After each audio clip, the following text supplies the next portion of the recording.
Thank you.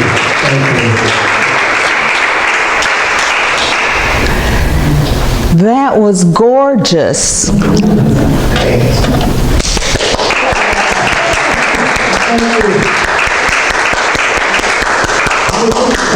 Charlie Fleet, I think his name was? Yes.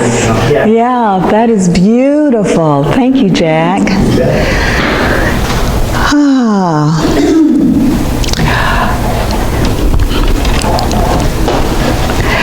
I have a handout that I forgot. But if you come back next week, I will make sure that you get it.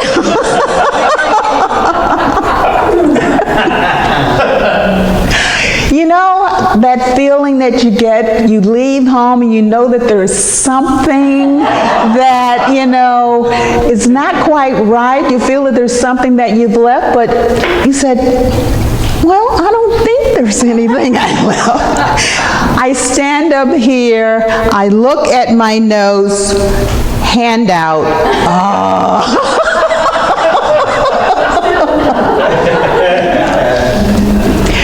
So I rediscovered that I had a handout for today, and it's not lost. I know exactly where it is, and you will get it next week. So you must come back. We'll be doing that. Yes. So our title for today is Rediscovering the Light That You Are. That we are, right? Yes. And the first item on the handout is the scripture that provides the foundation for the talk this morning. And the scripture is from Matthew 7th chapter, 7th and 8th verses, and Luke, the 11th chapter, the 9th and 10th verses. And it says, ask, and it will be given you. Search, and you will find. Knock, and the door will be opened for you. For everyone who asks receives, and everyone who searches finds. And for everyone who knocks, the door will be opened. And the other piece on the handout is a beautiful poem that we will have, that we will have the opportunity to read together if you had the handout. So I will move on because there is a place in my lesson this morning where I will be reading the poem, which is by Langston Hughes, one of my favorites. And the title of that poem is Search. And it speaks to what we are forever doing as spiritual beings in this human experience. And I would begin now by saying, isn't it interesting that we have discovered the light we are? But life has a way of providing us with little situations that can work to hide our light. Even in our beloved spiritual movement that we call unity, there are things that we say that may temporarily obscure obscure our light, or at least sort of confuse us. At least it has confused some people. For example, our wonderful prayer for protection subtly and perhaps not so subtly suggests that we may not be the light that we are. And some unity communities have edited the prayer for protection to make it clear that we are the light. And it goes like this: the light of God surrounds me. I am the light of God. The love of God enfolds me. I am the love of God. The power of God protects me. I am the power of God. The presence of God watches over me. I am the presence of God. Wherever we are, God is. Because we are right here. We are, wherever we go, we are. And wherever we are, God is. So we rediscover this truth that we are the light early in life. Yet we tend to forget it because, as I said, life as we know it happens. We get busy learning all the things that we have been conditioned to believe we must learn in order to fit in with societal constructs. And so there is a tendency to forget the essence of who and what we are. But this tendency to forget who and what we are didn't just happen. This phenomenon has been around for millennia. But one day, a couple of thousand years ago, there was a young man who was studying, meditating, and praying. And he said, I am the light of the world. And I tell you, ask, and it will be given you. Seek, and you will find. Knock, and it will be open to you. For everyone who asks receives, and he who seeks finds, and to him who knocks it will be opened. What this young man shared with our world was a way of living that honored each person and taught love as the truth of who and what each person is. You are the light of the world. Don't forget it. Jesus said, I am the light of the world. And he taught that each person carries that same light within them. So we say it in so many different ways, but then we forget what Jesus taught us. He essentially said, I am not the exception. I am the example. And so we say, Jack, you are the light of the world.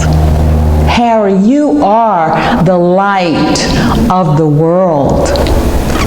Tina, you are the light of the world. And I won't forget this side. Patty, you are the light of the world. Alan, you are the light of the world. You carry that light with you wherever you go.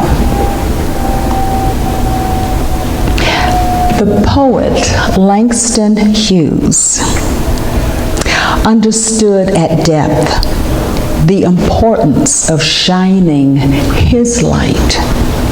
And he understood his role in assisting young children in discovering and shining their light. And so, as I said, I have a poem for you. And the title of this poem is titled Search. All life is but the climbing of a hill, to seek the sun that ranges far beyond, confused with stars and lesser lights anon, and planets where the darkness reigneth still.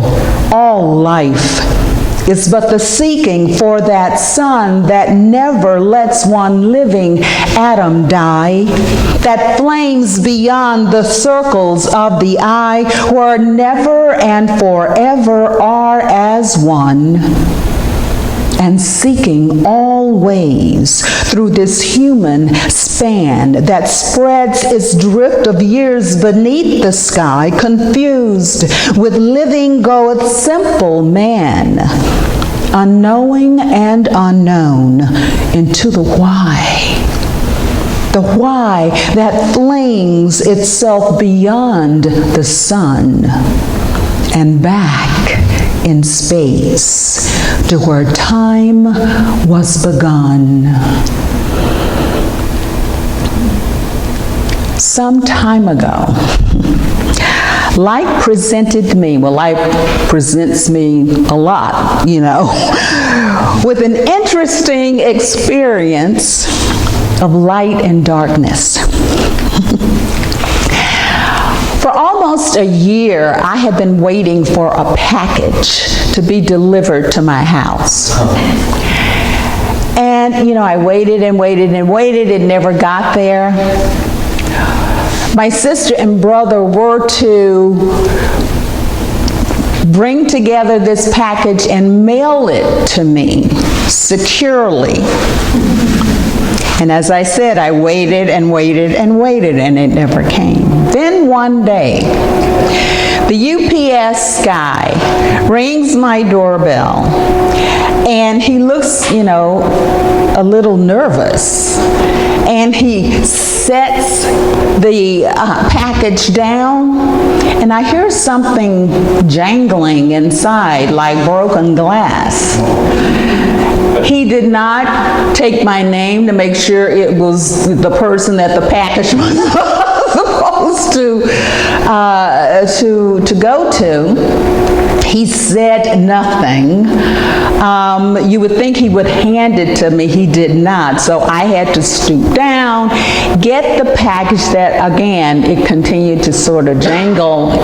I heard something jangling. So I close the door, go into the house, and as I carefully set it down on the dining room table, I still hear this noise. I get my scissors.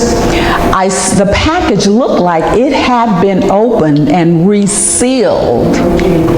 So I get my scissors to cut the clear tape carefully. Open the box.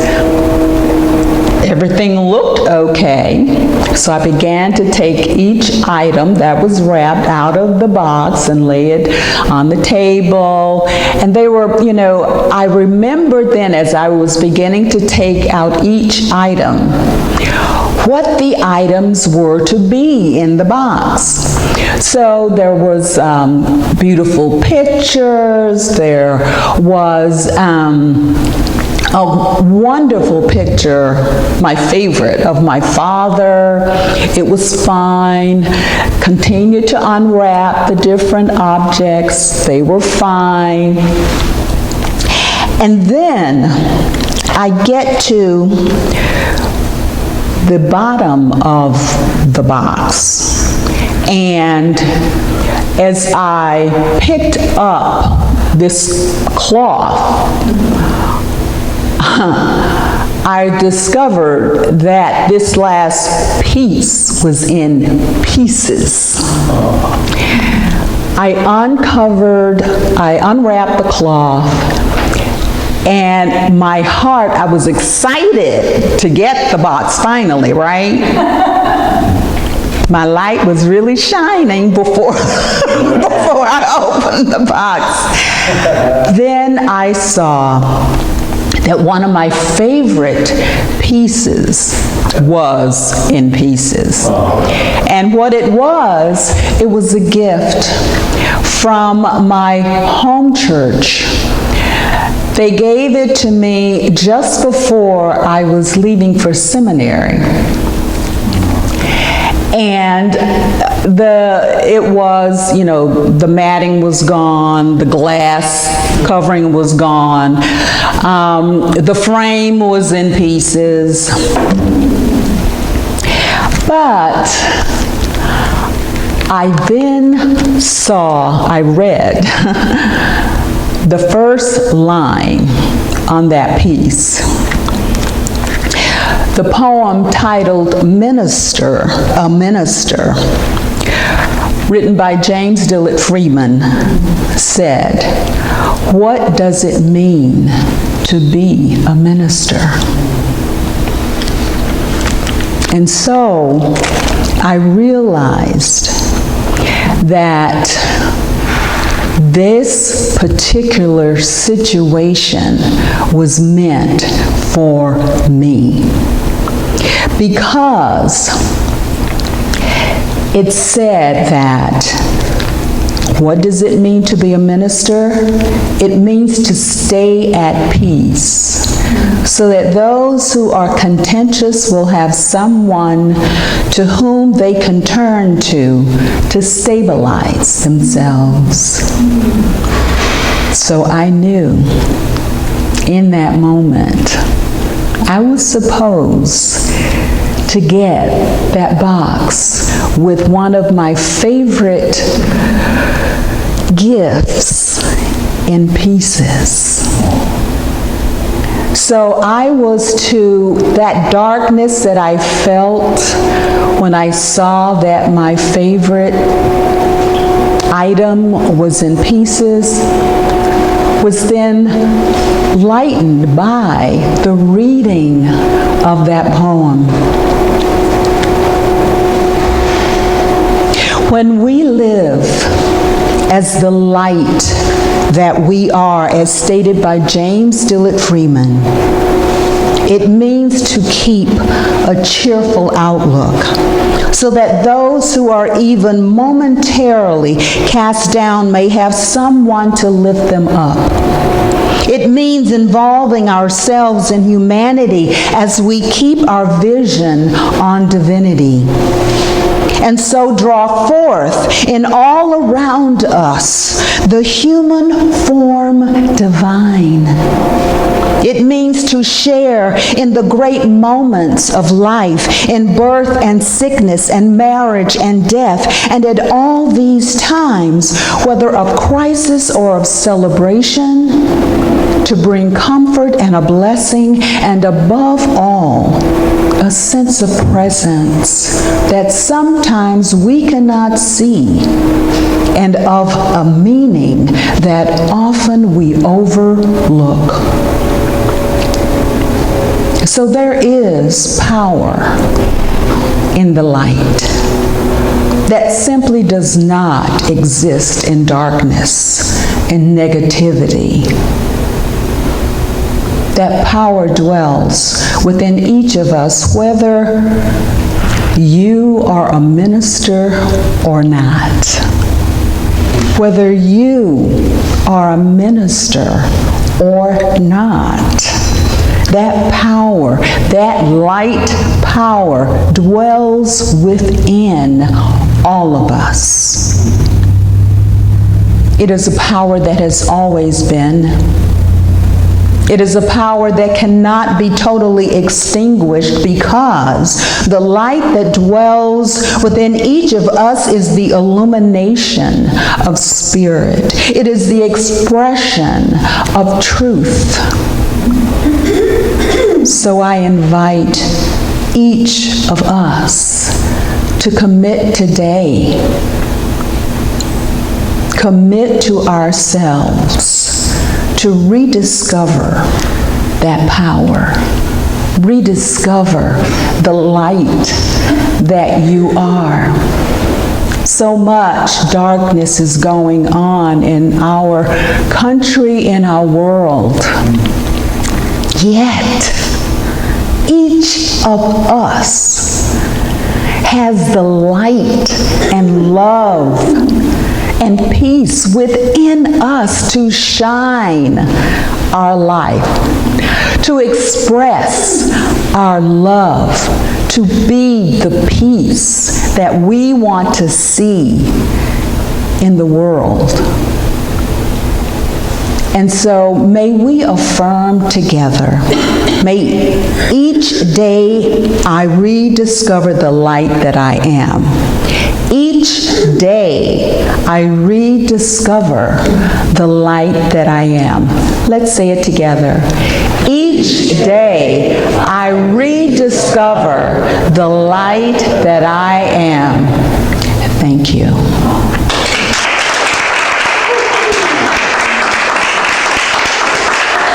Thank you.